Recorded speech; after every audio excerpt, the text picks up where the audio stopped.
Our coverage tonight, Woodbury County Democrats brought their concerns about a GOP budget plan to the Sioux City office of Congressman Randy Feenstra today.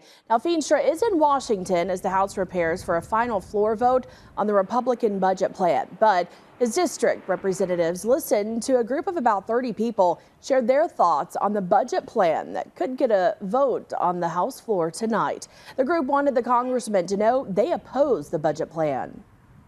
The thing that's really frustrating right now is that as we see President Trump's administration, as we see Elon Musk's Doge take away the power of the purse from the legislature that we, the people of the United States of America, have bestowed upon them. The GOP budget bill calls for cutting taxes by up to $4.5 trillion and sets a goal of slashing federal spending by $2 trillion.